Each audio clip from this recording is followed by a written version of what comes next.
Hello guys, what's up? And welcome back to my channel, Mami Luz Vlogs. And for today's video ay magluluto tayo guys ng mixed vegetables and very healthy food.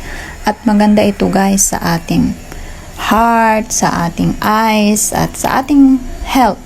So, samahan nyo ako guys magluto ng gulay. Let's go guys!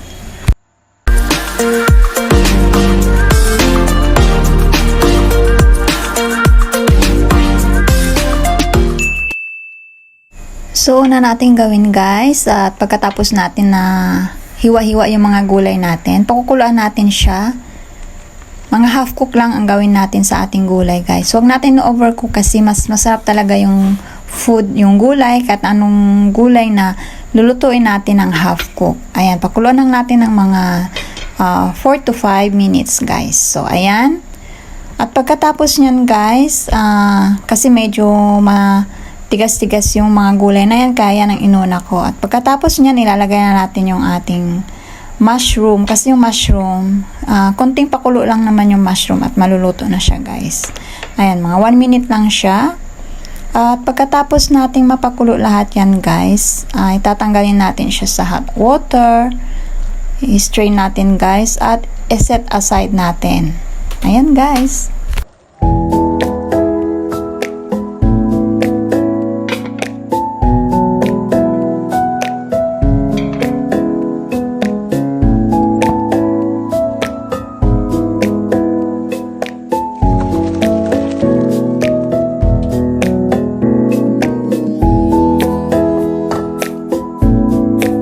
At hindi pa dyan guys matatapos yung ating cooking, at kailangan natin guys ng garlic, kailangan din natin ng ginger para naman guys may pang-amoy-amoy naman yung ating gulay. So i-chop-chop lang natin yung ating garlic guys. Ayan, meron akong 2-3 pieces kasi yung garlic kong tataba kasi yan lalaki. Tapos may ginger din ako guys. So ayan, tapos na natin. Igigisa na natin sa ating mantika yung ating garlic at ating ginger. Ayan. Hindi ako naglagay ng onion guys. Dito kasi kahit na walang onion, okay lang. Basta may garlic, okay na yung pagkain guys. Ayan. Makakapagluto na tayo. Hindi ba, hindi gaya sa Pinas no, tuwing nagigisa tayo, kailangan natin talaga magluto kasama sibuyas, bawang, diba? Dito guys, hindi ako laging gumagamit ng sibuyas. Bawang lang yung lagi kong ginagamit. Ayan. Pa-brown-brownin lang natin konti guys para mas ano naman yung kanyang aroma, 'di ba? Kasi pag medyo sunog-sunog mas masarap at mas maamoy. Ayan guys, nilagyan ko na rin siya ng seasoning, yan yung oyster sauce at saka abalone sauce guys. Ayan, paghaluin lang natin yan. At naglagay din ako ng konting magic syrup at maglalagay rin ako ng sauce guys. Yung water na nilagyan ko ng konting cornstarch. Ayan guys, napakadaling lutuin lang at napakasarap. Yan guys, kung gusto nyong magluto ng mga food na ganito, easy lang naman siya. At healthy pa siya sa ating body. Ayan, palaputin lang natin konti guys. Medyo malapot-lapot na yung ating sauce.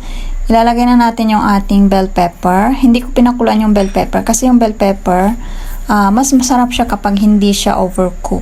Ayan guys.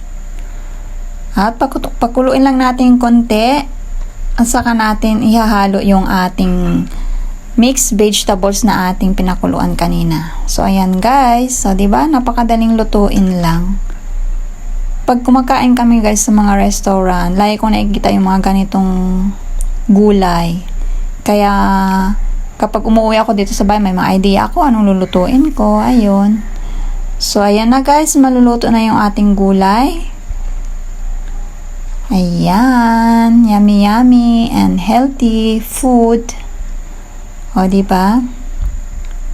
So, ito na guys. Luto na yung ating gulay at na-transfer ko na siya sa ating serving plate. Hope nag-enjoy kayo guys sa ating cooking for today. If you are not yet subscribed, please do subscribe to Mami Luz Vlogs and like and share para na rin guys mapanood din ng ibang gustong manood guys. Thank you for watching. Bye bye guys.